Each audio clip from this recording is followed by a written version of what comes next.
Hey, yo everyone, Andrew here, bringing you another video review, and today we're going to be doing my comic load for the week, which is a pretty big week. I got through pretty much everything except for Constantine and Batman Beyond, but I got to read everything else, which makes sense. It's a big week because next week is still a big week, but not in quantity of comics, but more or less what comics are coming out. And at least for me, the biggest comic being Batman issue number 50, which is, of course, the wedding issue, which, if anyone has been watching my channel for the past, 6-7 years now, know that I've always wanted Batman to get married, particularly to Catwoman, and the fact that it's actually happening is huge. My comic store is actually opening up early, so I'm going to be there fresh with some coffee and stuff from my comic guy, and I'm going to get all the variant covers I can. In particular, I'm getting the Jim Lee one.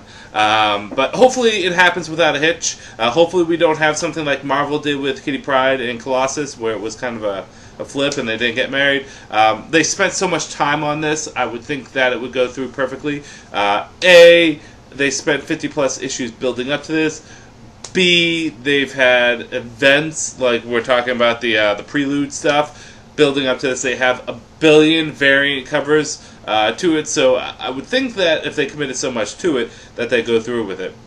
But I will be doing a review that morning on Batman issue 50, as well as Catwoman issue number 1, because if you remember, after they get married, Catwoman's got her own individual issue. So, series starting back up, which is going to be awesome, because that character deserves her own series, and deserve it to be done right, because towards the tail end of the New 52, actually the New 52 series wasn't really that great. The beginning started off kind of good, but the ending really wasn't that good. It wasn't like the Darren Cook series that was out.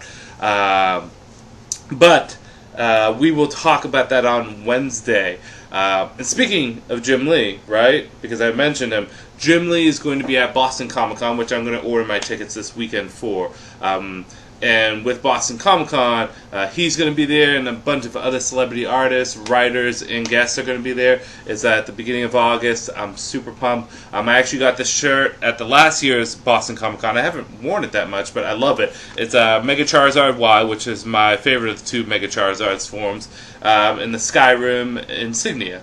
But Boston Comic Con is always a good time. I usually hit 3 to 4 shows a year. I've taken this year off on New York. I've taken this year off on Rhode Island, and the Comic Extravaganza, which I go, which is kind of local, I've taken the year off. But the one thing I never take off is Boston Comic Con. So unless my second born, my second son, who is due, late August, mid to late August, as long as he doesn't make an early appearance, everything goes off without a hitch. I'm going to be at Boston Comic Con, so looks good. Looks good. By the way, also, if you guys didn't know, the DC Metal event has its own songs out there, like its own soundtrack, which is pretty cool. There's 4 of them. I downloaded them onto my iOS, my iTunes. The best song, I have to say, is Red Death, although I like the War Cry song. They're pretty fun. If you're into actual metal music like I am, I like metal, I like rock. So, I mean, I kind of fell into it quite a bit easily. My wife is like, why are you listening to angry music? I'm like, it's not angry music, it's good music. But there's some pretty good tracks there. I need to really, like, sometimes when you get some new music, you have to sit down and listen to it a couple times before you appreciate it or like it. There's the other 2 tracks I need to do that, because I'm sure I will begin to like them, but the Red Death and the War Cry songs, they are on point. I wish I knew the artist better. I don't, but hey, that's neither here nor there. And yes, in July is coming up. I've taken a week off in the end of July, as well as I took off the 5th. So the 5th, I'm going to be doing a couple reviews, getting going, and I'm almost done tweaking that Batman timeline. Again, thank you to all my supporters on Patreon, especially the $5 backers, Paul, Gay Con Book Geek, Sammy Coppola, the Bat Brand, and my boy Connor of OKayFabe. Allowed me to get pretty much up to date. I just have to do Batman and Robin Eternal and Batman Eternal, because they're like $40 each. So, well, at least for Batman Eternal, I'm debating on if I just take the individual issue out and put it out where it belongs in the timeline. Just because, as much as I would like to own and trade, I don't feel like dropping $120 here, $60 there. is just a lot of money. Because, money is always tight.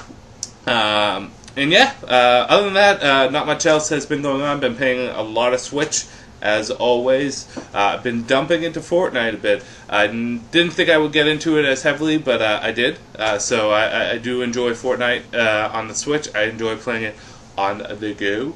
Yeah, nothing else is really going on. Same stuff, playing D&D every week. We're going to start Tomb of Annihilation, which is going to be fun. I'm really looking forward to DMing that. And yeah. Well, I mean, that's all to catch up on. I kind of wanted to make a quick catch up on this video, take about 5 minutes, which it's been 5 minutes, to talk about that. So we might as well start where we always start, with a little bit of Batman in our life, with Batman Detective Comics issue number 983. So this is kind of a start of a new era for Detective Comics. Gone is the ways of the Batman and entering the ways of the Outsiders, or at least it seems to be hinted. If you don't know who the Outsiders are, the Outsiders were created in the 70s, it was the 70s, and it was labeled Batman the Outsiders. And long story short, Batman wanted a Black Ops team to kind of do his missions that the Justice League wouldn't, because the Justice League didn't want to really ruin their image as being the premier superhero team that don't get their hands dirty, but the Outsiders would. And it consisted of Metamorpho, Rex Manson, the Elemental Man, Black Lightning, Geoforce, Halo, Katana, and it would have a couple other members come in and out. There's been different versions of the Outsiders. There was the second version, Batman the Outsiders, which was the early 2000s, as well as the Nightwing's version of the Outsiders, which was a pretty good comic, and I recommend picking it up if you want something so radically different and cool. But with that said, this issue is kind of establishing the new villain who thinks everyone makes Batman weaker, as well as kind of bringing Black Lightning into the fold. I'm not going to go too much more into the story other than that, but the art is great. The fact that Black Lightning is coming in is great, and I really do like some of the scenes. There's even one scene that I particularly like where Batman beats up a bunch of people, and then he just drops some balls, and he disappears into the night, and grapple hooks out. It's just very Batman-esque and very nice art. Overall, it's a good read. I recommend picking it up. Good jumping on point for Batman fans also. If you've been off Detective, I don't know why, because the last run was good, but hey, who knows. This is a good place to jump on. The last of the prelude to the wedding issues, Harley Quinn versus the Joker. Now this has very little to do with the actual Batman and Catwoman's wedding, a little bit, but not too much. So if you're looking more for the wedding aspect, how this affects Batman and Catwoman, you're not going to get too much there. But if you're a Harley Quinn fan or a Joker fan or a fan of their relationship, boy oh boy, you're going to get it here. These two go to town. And what I particularly like about this is the resolve that Harley has. I am a big Harley Quinn fan. I think she is a more intriguing character now, and probably, I don't know if I would say more popular, but more relevant character now than the Joker. Joker's a fantastic bad guy, but Harley Quinn's a great, I wouldn't even say anti-hero, just like a great character. But the fact that she's no longer tied to the Joker as his love interest or lackey or goon or something like that, the fact she's willing to step away from him and move on, I think is really good for her. So the battle between the two of them are really nice. The art is gorgeous in this. I recommend picking this up if you're a big Harley or Joker fan. You will enjoy it. Moving on to Batgirl, issue number 24, and I picked up both variants because both covers are pretty darn good. Long and short of this is a standalone issue that has Batgirl tracking down a hacker who happens to be working with Two-Face, and of course she gets into confrontation with Two-Face. The good of this is it's a nice little standalone issue. Batgirl's a fun title in general, but I like the fact that she just kind of had this one-and-done story that involves Two-Face, and I love how they use the costume that Two-Face has been rolling with ever since All-Star Batman, which is a black and red, which is a beautiful, beautiful color scheme for Two-Face. Very devilish looking. Kind of reminds me of Batman Forever a little bit, too. But, whatever. This overall is a decent issue. If you want to do one and done Batgirl, or if you're a fan of Two-Face, you might enjoy this. It's not the best Two-Face story out there, but it's a good Batgirl story, and Two-Face plays his role play well in here, so go with that. If not, if you You don't have to, I mean, I don't think it's necessary, but I enjoyed it. Bane Conquest, issue number 12 of 12. This is the end of the series, and I don't want to ruin too much about it, but it's basically Bane getting a victory without having to basically abduct the kid. Probably like, what? Bane Conquest is nice, ooey gooey, juicy 90s fun with Bane. What I mean by 90s fun is it's written by Chuck Dixon, who is the master of Batman in the 90s. If you don't know who Chuck Dixon is, he basically controlled the Batman universe. Batman, Nightwing, Robin, Birds of Prey, all of them in the 90s. And not just that, but he was famous for many Batman stories. In particular, he brought Bane into the fold with Dennis O'Neil, and they did a fantastic job doing so.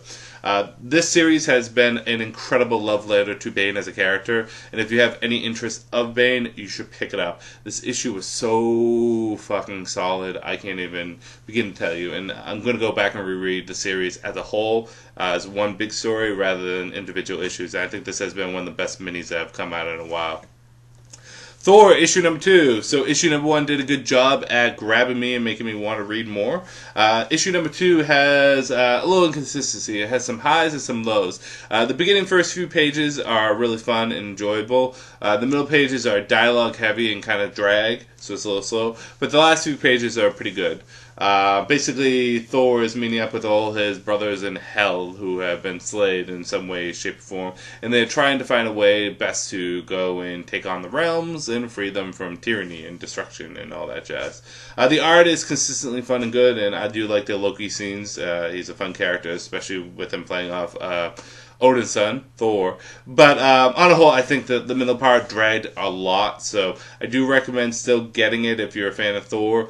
And maybe hold on to this and read it this issue and then give issue number 3. I usually like to give 5 issues before I drop things, so issue 2 might have just had a little stumble, but I'm looking forward to what happens in issue 3. Terrifics, issue number 5. Like I said, this is one of the best comics to come from DC Metal, and it is such a blatant ripoff of Fantastic Four, but in some of the best ways. The characters in this are so ooey gooey good. Plastic Man, Metamorpho, Phantom Girl, Mr. Terrific. Not much happens in this, but until the end. But it's just such a good series. Like the first bit of it where they're all discussing stuff with different people, different aspects. Metamorpho with Sapphire, Plastic Man with his ex about his son, and Phantom Girl going back and forth with Mr. Terrific. It's just solid writing. It is a testament to a good writing team and a good art team working together and pulling out some really good stuff. Definitely get it out. Terrifics is a series that you want to jump on. Raven, Darkness is Daughter of Darkness. I almost said Darkness, Daughter of Darkness. This is the second ongoing mini-series, or this is actually a maxi series. They say mini, but it's 12 issues, so I consider it maxi. And this could have easily been the issue that ends the series. There's a bit of resolve here. Everyone gets a hug and a kiss. A big evil is stopped. But it's not the end. There's still more going on. I think that Wolfman has done the best work for Raven New 52 at reequating her to what she should be in the DCU. So, in saying that, definitely continue getting this. I'm just a little perplexed why this isn't the ending. I know there's more going on, so maybe I have to kind of wait to see, as I should. But yeah. If you're a Raven fan, this is definitely something to get. Titans Special, issue number 1. This focuses on 3 Titan members, Robin, Red Arrow, and Kid Flash. And it kind of shows their frustrations or what leads them to become what they are and to reform the Titans in a new way. It doesn't really delve into why the Titans broken up. That was more or less done in the previous issues of Titans, but This is decently good. I like the character delve, especially for Red Arrow dealing with her mother's shadow. But I don't think it's necessary.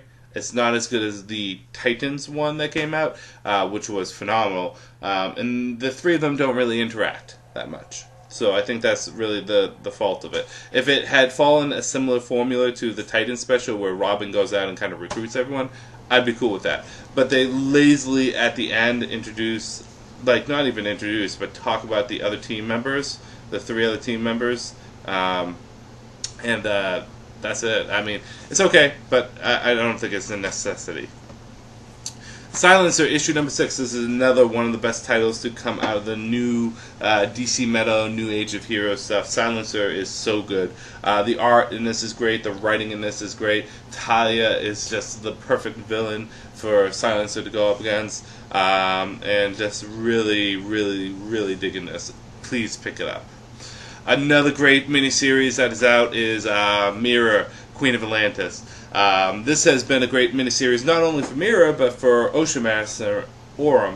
A lot of Zebel politics. It's Zebel, yeah. A lot of Zebel politics going on here, and really Mira trying to maneuver herself correctly and how she's going to save Atlantis without actually, screwing things up. Good issue, not as strong as some of the previous ones, but still really good, and still a great miniseries. So as you can see, there's been a lot of good stuff coming out this week, and we're not done yet. Flash, issue number 49, continuing Flash War, and it is continuing in such a fantastic way. Wally and Barry fighting against each other is amazing. You got Zoom jumping into this. The whole Justice League tries to help.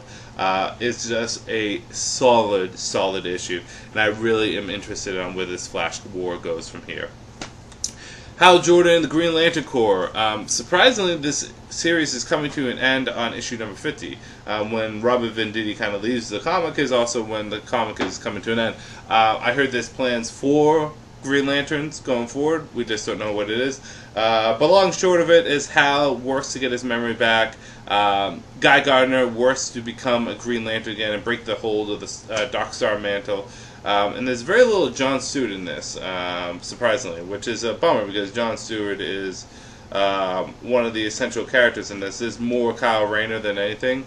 But this is, again, another great issue and another reason why Hal Jordan and the Green Lantern Corps is such a consistently good book. I particularly like the Hal stuff because Hal's my favorite, but I think the Guy Gardner stuff really takes the cake. With him kind of realizing who he is and what he was really doing with the Dark Star mantle. So we're coming towards the end. Wonder Woman issue number 49. So this is again Wonder Woman and her brother versus the Dark Gods of the Dark Multiverse. And really it was the two of them because if you remember the Justice League is taken out of commission in this. So the two of them have to fight against the Dark Gods, and it has a surprisingly dark twist at the end for a Wonder Woman character. Some really great art, some really good writing. What I particularly like about this art, it feels like a good mix of modernization of art, but if you look at it, like Wonder Woman has a very 2090s feel to her. Maybe that may not be the best image to pull. There's one particular image where she's flying into Steve Trevor's helicopter and she has the curly hair, and I don't know, the art is just gorgeous in this, and James Robinson is doing a solid job through and through. Like these panels right here in particular really just showcase beautiful art and well done drawing for Wonder Woman. This has been one of my favorite arcs to come out of the Rebirth Wonder Woman.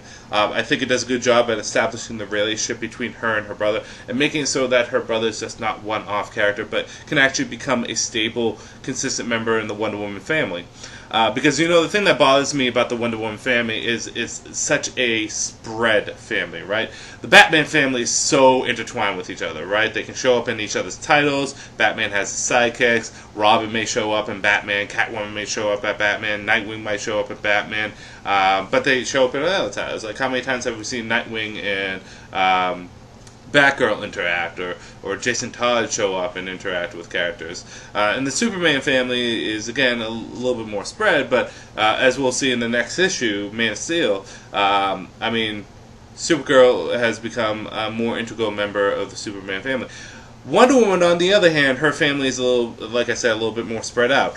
Donna Troy, Cassandra Sandmark, they don't really show up as characters. They are associated to Wonder Woman, but she's not a mentor towards them. She just accepts them. Having her brother and her being the mentor to her brother, and having him be kind of a more coherent member of the family, I think is amazing. I completely forgot to say Artemis. Artemis is a member of the Wonder Woman family, but now in New 52 Rebirth, less so. But still, it's good to see them working together, and solid issue. And finally, we're ending things off with Man of Steel issue number 5 of 6. So, Raygor, I think it's Raygor, something like that. I should really learn this cat's name.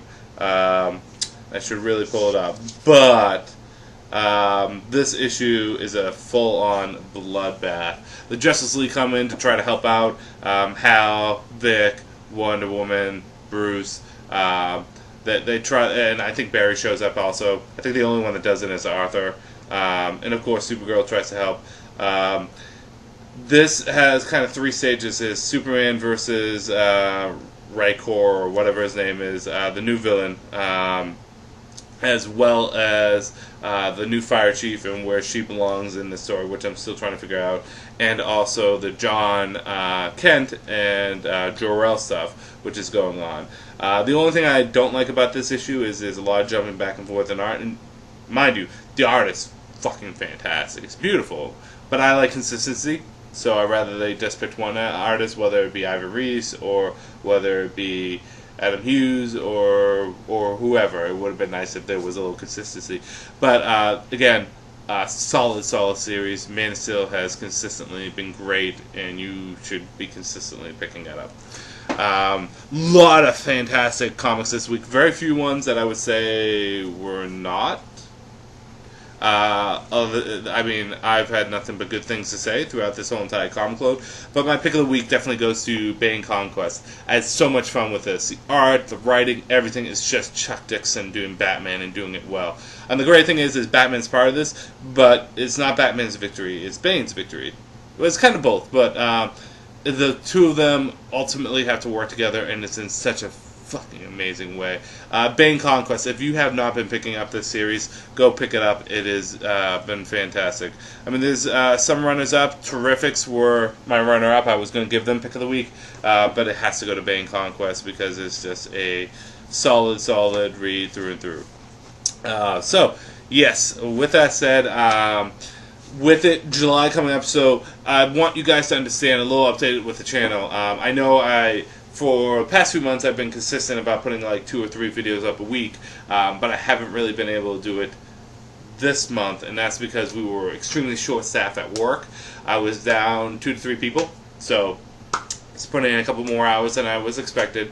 In addition to that, my wife is due soon, so we've been getting ready with that, and she's been needing, of course, a little extra hand with my son being a toddler. Being pregnant with a toddler is not easy, so... but with July coming up, I have some days off, and I have some time to really dig in.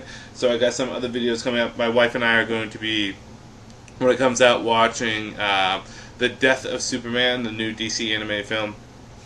Do a review on that. That's going to be on Patreon, as well as we're going to start our reviews of the live-action movies. So we're probably going to start with 1989's Batman, and we'll put a video up on that.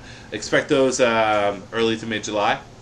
And then, yeah, and we will definitely go from there. But I do have some stuff planned in the works, and like I said, sometime in July I'm going to get that Batman Timeline video out. I'm going to be producing it and getting it rocking and rolling. I am going to go in deep with the lore, the mythos, how continuity works with DC and with Batman, and again, that will also be up on Patreon. I got a couple comic book reviews that I do want to put up for you guys. That's not on Patreon. That will just be normally on my channel for the New 52. I'm going to be dumping into a little bit of Nightwing, so I hope you guys are ready to get some Nightwing reviews out.